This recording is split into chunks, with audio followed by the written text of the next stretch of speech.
नमस्कार दोस्तों, आपका स्वागत करता हूं एक बहुत इम्पॉर्टेंट वीडियो में जो कि आपके काम की है।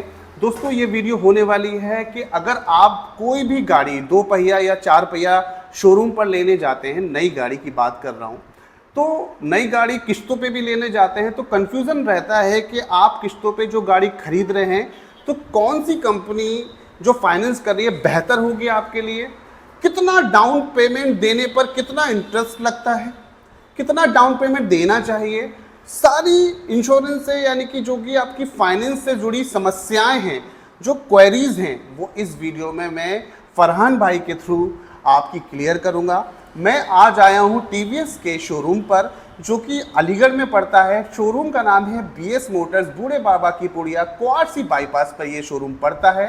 डिस्क्रिप्शन बॉक्स में इस शोरूम का एड्रेस दे दूंगा, फरहान भाई का नंबर दे दूंगा। वीडियो के अंत में अगर कोई भी आपकी क्वेरी रह जाती है, कोई भी सवाल रह जाता है तो बेझिझक फरहान भाई को कॉल करके फाइनेंस से रिगार्डिंग सवाल आप अपने क्लियर कर सकते हैं। तो फरहान भाई, आपका एक बार फिर से मैं स्वागत करता हूं हमारे इस यूट्यूब चैनल पर। तो सर, अगर सपोज करिए कि मुझे टीवीएस की गाड़ी खरीदनी है, क्योंकि मैं तो अपने व्यूवर्स को लेके चल रहा हूं, मेरा व्यूवर्स खरीदना चाहता है और मुझे पसंद आया है जुपिटर का 125 सीसी आपका स्कूटर जी, तो वो 1 लाख से ऊपर पड़ता है जी। तो मुझे कितने से कम डाउन पेमेंट पे वो स्कूटर मिल जाएगा, ये मुझे बताइए। आपको 20,000 डाउन पेमेंट में मिल जाएगा वो स्कूटर। ठीक है। अच्छा, बहुत से लोग कहते हैं यार कम डाउन पेमेंट पे मिल गया, तो कम डाउन पेमेंट पे लेना मतलब हमें फायदा का सौदा है कि ज्यादा से ज्यादा डाउन पेमेंट बनवाए उसमें फायदे का सौदा है? जितना आप ज्यादा डाउन पेमेंट करेंगे उसमें आपका फायदे का सौदा रहेगा। फायदे का सौदा रहेगा। वो कैसे रहेगा ये मैं आपको बता दूं, क्लियर करता हूं मैं। ठीक है। आपका जैसे आपने करे, मैं कह रहा हूं आपसे अभी 20,000 डाउन पेमेंट पे हो जाएगा, आपको 1,20,000 का भी स्कूटर होगा तो ठीक है। ठीक है। पर लेकिन इतने आप ज़्यादा जमा करेंगे उतना आपका ये रहेगा, रेट ऑफ इंटरेस्ट कम लगेगा। रेट ऑफ इंटरेस्ट कम रहेगा जी। अच्छा। आप 40 कर दें, 50 कर दें, जैसे आपका डाउन पेमेंट बढ़ता जाएगा उसका रेट ऑफ इंटरेस्ट आपका घटता जाएगा। अच्छा अच्छा जी। अच्छा, ये बताइए, अगर मुझे कोई गाड़ी खरीदनी है तो क्या मुझे गवर्नमेंट एम्प्लॉय होना चाहिए?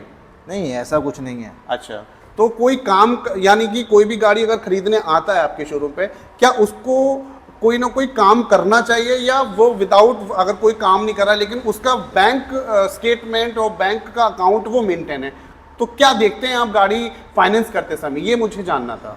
फाइनेंस करते समय हम गाड़ी का सबसे मेन चीज़ लोकल एड्रेस होना चाहिए अलीगढ़ का। ठीक है। दूसरी चीज़ अलीगढ़ का, या आप किसी भी शहर से इस गाड़ी कोई भी गाड़ी फाइनेंस कराते हैं तो आपके सिटी का लोकल एड्रेस भी होना अनिवार्य है।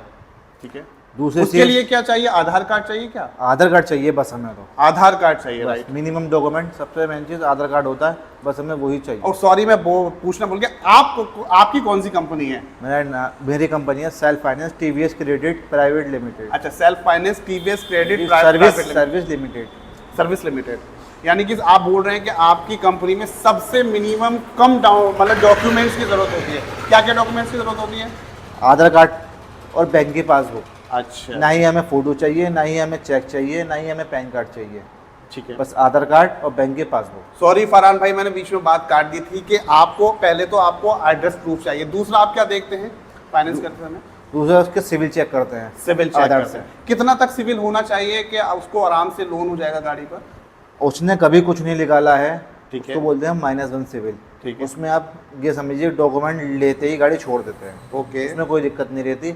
अगर किसी ने कुछ निकाला है सिविल चेक करते हैं उसका सिविल हमें चाहिए 590-600 तक पे हम कर देते हैं। क्या सिविल चेक करने का भी कोई पैसा लेते हैं आप? नहीं, सिविल चेक करने का कोई पैसा नहीं ज़्यादा, कोई कंपनी पैसा नहीं लेती सिविल चेक करने का। अच्छा अच्छा, चलिए। तो और क्या क्या चीज़ की ज़रूरत होती है? मतलब आधार कार्ड बताया, बैंक की क्या फोटोकॉपी या स्टेटमेंट, क्या चीज़ की ज़रूरत होती है? देखिए, स्टेटमेंट तो हर बाइक पे नहीं चाहिए होता है। ठीक है। ठीक है। किन बाइक पे चाहिए होता है ये खोलकर बताइए।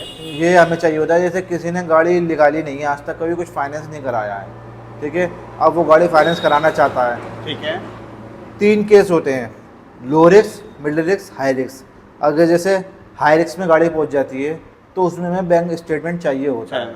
अब लो रिस्क है, किसी ने अभी तक कोई लोन लिया नहीं है और आपके पास ही पहली बार आ गया, तो आप तुरंत गाड़ी दे देंगे हम। तुरंत बैंक की पासबुक चाहिए होती है हमें, ठीक है। और आधार कार्ड की फोटोकॉपी, बैंक के पासबुक की फोटोकॉपी। अच्छा, मिनिमम कितना मतलब जो किस्तें होती है वो कितने महीने की बनती हैं और मैक्सिमम कितने, यानी कि ज़्यादा से ज़्यादा कितने महीनों सालों की बनती है? कम से देखिए आपकी गाड़ी अगर 1 लाख के आसपास हो जाए तकरीबन, तो आपको 20,000 25,000 जमा करके 24 महीने तक की बन जाएंगी। 24 महीने, 2 साल के आराम से जी, बन जो अप्रूव हो जाती है फाइल। ठीक है, आसानी से अप्रूव जी, आसानी से अप्रूव हो जाएगी, आपको भी दिक्कत ना हो और हमें भी परेशानी ना हो। और दूसरी चीज़, अगर आप बढ़ाना चाहते हैं, जैसे 24 महीने से ज़्यादा मैं 2.5 साल का करना चाहता हूँ, 3 साल का करना चाहता हूँ, हो तो जाएगी 20 डाउन पेमेंट पे, पर लेकिन मसला ये आता है रेट ऑफ इंटरेस्ट बढ़ता जाता है। रेट ऑफ इंटरेस्ट आपका बढ़ जाएगा, यानी कि गाड़ी की कॉस्ट भी बढ़ जाएगी। गाड़ी की कॉस्ट भी बढ़ेगी। जैसे आपके मान के चलिए 24 महीने में आ रहे हैं 10,000 रुपये, अब उसमें जाएंगे आपके 12,000 रुपये, 6 महीने में बढ़ गए आपके पैसे फिर। Right right. ये फरहान भाई, मैं इसलिए पूछ रहा हूँ क्योंकि बहुत से लोग हमारे भारत में और अपने प्रदेश में कहीं के भी लोग जो है मिडिल क्लास में ज़्यादा होते हैं, मतलब एकदम उनके पास पैसा नहीं होता है कि कोई भी गाड़ी 1 लाख रुपए दिया और खरीद ले। बहुत से ज़्यादातर रेट ऑफ इंटरेस्ट किस्तों वालों का ज़्यादा होता है क्योंकि वो बेचारे सर्विस वाले होते हैं। इसलिए मैं ये जानकारी आपके थ्रू अपनी जनता को दे रहा हूँ। देखिए, कस्टमर के बाई चॉइस ऑप्शनल केस बनती है। जो कस्टमर कहता है भाई मेरे के 4,000 तक की बन जाएगी, मैं इतना पैसा जमा करना चाहता हूँ, ठीक है भाई ट्राई मारते हैं हम, आप बन जाती है तो अच्छी बात है, ठीक है। तो आप भी संतुष्ट हों और हम भी। Okay okay. तो कहता है 4,000 तक की बन जाए जो मैं निकाल सकता हूँ, कोई कहता है भैया मेरे 5.5 तक की बन जाए जो मैं निकाल सकता हूँ, ठीक है। उसका हम लॉगिन डाल दें, लॉगिन डालने पर चेक करते हैं, वो कहता है मैं 20,000 जमा कर रहा हूँ, ये 4,000 तक की 24 किस्तें बैठ जाए, गाड़ी इतने की है, ठीक है। अब उसकी किस्त बैठती है 4200 की, अप डाउन होता रहता है, 100-200 कम भी 100-200 का होता होते है, कम भी होते हैं और बढ़ती भी होते हैं। बस ये बन जाती है, कस्टमर लेके जाता है गाड़ी।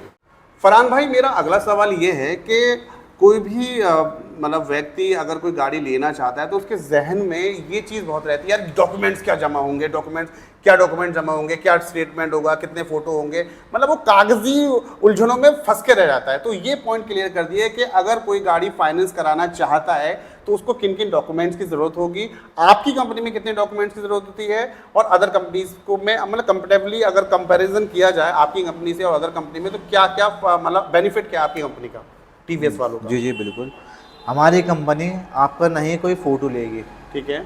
बस लाइव फ़ोटो होता है। लाइव फोटो होता है, मतलब जो जी। कि मोबाइल वगैरह से आप खींच जी, सकते हैं। लाइव फ़ोटो होता है, नहीं आपके हमें पासपोर्ट साइज फ़ोटो चाहिए, और ना ही हमें आपका ज़्यादा डॉक्यूमेंट चाहिए। हमें आधार कार्ड, बैंक की पासबुक चाहिए होती है, उस पर फाइनेंस होगी। पैन कार्ड नहीं चाहिए? तो पैन कार्ड तो बहुत इंपॉर्टेंट होता है। नहीं, हमें ज़रूरी नहीं है, ज़रूरी नहीं है। हाँ अच्छा। ऑप्शनल है, वो तो ले भी सकते हैं, किसी का ज़रूरत नहीं है, लगाना चाहे तो लगाते, नहीं लगाना चाहे तो बिना पैन कार्ड के भी कर देते हैं हम। अच्छा अच्छा। और अदर कंपनी में आप जाएंगे, वो चेक भी मांगती है आपसे, 2 चेक चाहिए मिनिमम, 4 फोटो बहुत रिक्वायरमेंट चाहिए। होती है, राइट राइट। पर लेकिन ये कस्टमर इस चीज़ से होता है, 4 फोटो खिंचवाने पड़ेंगे, चेक लगाना पड़ेगा। Right, और right. सबसे मेन चीज़ ये क्लियर कर दूँ मैं आपका, आप कभी भी EMI बनवाएं, जैसे आपके मान के चलिए 2023 रुपये की EMI बनी है, ठीक है। किसी भी आपने कंपनी से बनवाई है, 2023 में से अगर 2024 भी आपने काट लिए तो आप कंपनी के खिलाफ FIR दर्ज कर सकते हैं।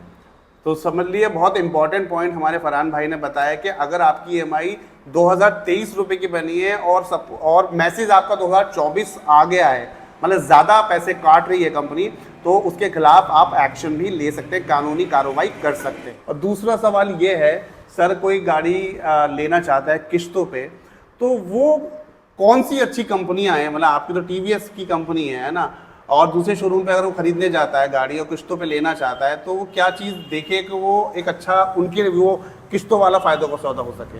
जी, मैं ये बताता हूँ। देखिए, आज के टाइम में कंपनी हर तरीके की खुली हुई है, A to Z, आप छोटी से छोटी, बड़ी से बड़ी खुद की कंपनी खुली हुई है। अब जैसे हमारी TVS की ले लीजिए, TVS क्रेडिट सर्विस लिमिटेड खुली हुई है। हीरो में जाएंगे, हीरो की कंपनी करेगी, होंडा में जाएंगे, होंडा की कंपनी खुली है, सुजुकी में जाएंगे, अदरवाइज किसी भी कंपनी में जाएंगे उसकी सेल्फ फाइनेंस कंपनी है। अगर उससे लेते हैं तो आपका ये सबसे मेन चीज़ ये फ़ायदा रहता है, गाड़ी लेने के बाद आपको कोई दिक्कत आती है तो कंपनी वाले ही दूर करवाएंगे। पहली चीज़, क्यों वो यूँ करवाएंगे, हमारी कंपनी का नाम खराब ना हो, ठीक है। और दूसरी चीज़, आप प्राइवेट कंपनी कितनी है आप बताए, मैं किसी कंपनी का नाम नहीं लेना चाहूँगा, बैंक भी करती हैं, आई थिंक बैंक भी करती है फाइनेंस, पर लेकिन दिक्कत ये रहती है अदर कंपनी से आप फाइनेंस करवाएंगे, वो आज है यहाँ पे, कल को नहीं है, तो आप किससे कहना चाहिए? फरहान भाई, मैं समझ गया, और मैं जनता को अपनी क्लियर भाषा में समझाना चाहूँगा कि सपोज करिए व्यूवर्स, अगर आप TVS के शोरूम पर आएँ तो टीवीएस के ही उससे फाइनेंस करवाएं। हीरो के जाएं तो हीरो से ही फाइनेंस करवाएं। क्यों? क्योंकि वो खुद की कंपनी है, खुद का फाइनेंस होगा, कोई दिक्कत आएगी तो वो सॉर्ट आउट करेंगे आपकी, ना कि अदर कोई बैंक या कोई जो छोटी मोटी कंपनीज होती है जो फाइनेंस करती हैं, वो आपकी प्रॉब्लम बहुत समय बाद सॉल्व कर पाएंगे। लेकिन जो खुद की कंपनी है, उनकी जो खुद का प्रोडक्ट है, खुद की फाइनेंस कंपनी है, तो वो अच्छे से सॉर्ट आउट कर पाएगी। तो छोटी सी ये जानकारी थी ये सब चीज़ों के बारे में कि किस्तों पे गाड़ी लेते समय किन किन चीज़ों की सावधानी बरतनी चाहिए। तो अगर वीडियो में कोई कन्फ्यूज़न रह गया है तो फरहान भाई का नंबर मैं आपको दे दूंगा और मेंशन भी कर दिया है मैंने स्टार्टिंग में, तो कॉल कर सकते हैं। डिस्क्रिप्शन बॉक्स में भी मिल जाएगा, तो उससे भी कॉल कर सकते हैं। तो मिलते हैं अगली वीडियो में इसी तरह की जानकारी के साथ। तब तक के लिए नमस्कार, बाय बाय। नमस्कार सर।